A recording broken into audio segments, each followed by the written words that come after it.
pitcher bore, he was going to help you. If he had the capability to do it, he was going to help. And he did. He and Tom then developed a really good relationship, and that led over to where he then became pretty close friends. He came to become really close friends with Tom, and a pretty close friend with Gene Whitman. Well, later on, Gene, after that, was moved to manager to Gray. The manager that had been there moved on and did his own thing, and Gene was promoted to manager and moved back to the other side of the ranch. After that happened, we were living really close to the border there, and we had those wetbacks coming up all the time and steal anything they could. They stole the well rig that he had for his work, and he lost his job. Well, he was getting ready to move back to Deming at that time, and Tom told Gene, he said, Gerald's moving over here. He said, we can't make this end of the ranch work without him. He says, you got to hire him. So Gene hired Daddy and moved him to the other side where the shop was, and got him all set up there on the Gray, and he stayed there on the Gray Ranch. One of the reasons he did that was so Marie would be able to finish high school with her friends, because she was in high school at that time, and he did that mainly for Marie. That was the reason he did that. The people that owned the ranch, however, became dissatisfied with Gene and the way Gene was running the ranch, and they let him go. And they brought Lonnie Moore back over there. He had been on the Gray Ranch before, but they had moved him to Arizona to manage a ranch they had in Arizona, and he had been the foreman but not the manager when he was there before. But they brought him back and put him in as manager. And so Daddy's entire situation changed. He now was working for somebody he didn't know that didn't know him, and his job became questionable.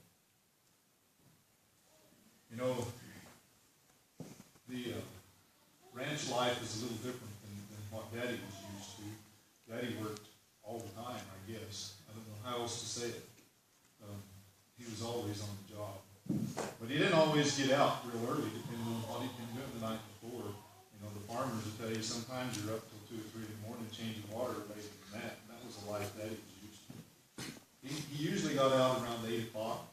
Sometimes he didn't make it that early if things were different and he had a late night the night before. Lonnie didn't understand that, didn't know Daddy. He didn't know how to take it. One day he come to Daddy and he told Daddy, he said, you know, he said, if I'd have been hired, he said, I wouldn't have hired you. You know, Daddy didn't back down from nobody. And that didn't set Daddy off at all. He looked him straight in the eye and he said, you know, he said, there's another side to that story. He said, if you'd have been a hired, I wouldn't have went to work. Well, that put Lonnie off even more.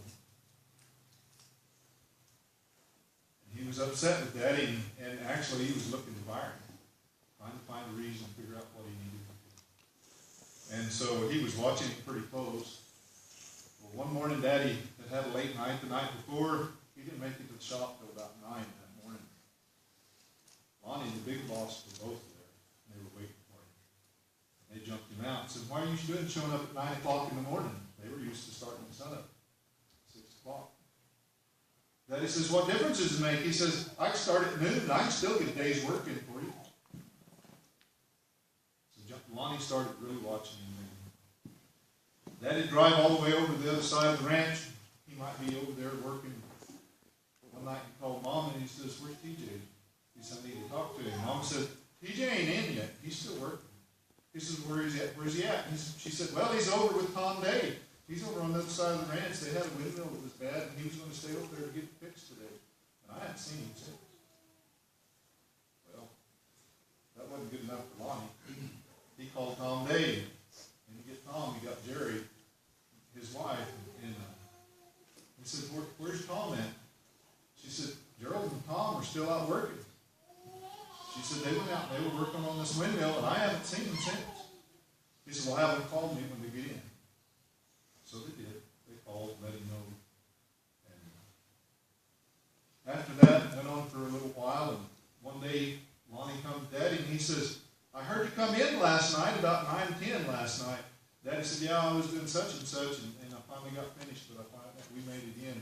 He said, but if you're listening for me to what come in, he said, if it's bothering you, you're laying there asleep at night. He said, I won't drive around the compound. He said, I'll come through the yard so you'll know when I come in. And so from that point forward, Daddy made a point to drive through the compound there at the Gray Ranch headquarters every night when he came in. Whatever time it was, he made sure he drove through the compound, come through the compound. Well, that went on for a little while. One day, Lonnie come to Daddy, and he said, he said, Gene made a lot of mistakes, he said, when he was running this outfit, but hiring you was not one of them. And Daddy and Lonnie had a real good relationship after that. Lonnie began to understand that Daddy was going to work till the job was done. He might get up a little later than they did, but he'd probably work a whole lot later than they quit. And he and Daddy developed a really, really good relationship. After Marie graduated, Daddy gave his notice to Lonnie. Gave him his 2 weeks' notice.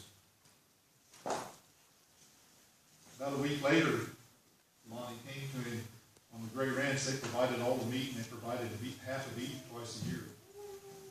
Lonnie came to Daddy and said, you got a half a beef hanging down there in the freezer. Daddy said, no. He says, I've still got meat. It's only been a couple of months since we got the last one. He says, I've still got meat. I don't need that. Lonnie said, that's all right, it's yours. She said, I want you to take a couple of days off and go down there and cut it. Daddy said, no. He said, if you're going to give me that meat, he said, I'll take it. But he said, I'm not going to cut it on your time. He said, I'll finish my work, and when I'm done, he said, I'll take my time and I'll go cut that meat. And that's what he did. So, when they were getting ready to leave, Lonnie came to Daddy and says, Gerald, he said, if you ever need a job, he said, you come see me. He said, if I don't have one, I'll help you find one somewhere. And that was Daddy. He was a hard worker, sometimes a little abrasive to people if he thought that was needed. But he was honest and true. He'd give you the shirt off of his back. Do anything he could to help anybody.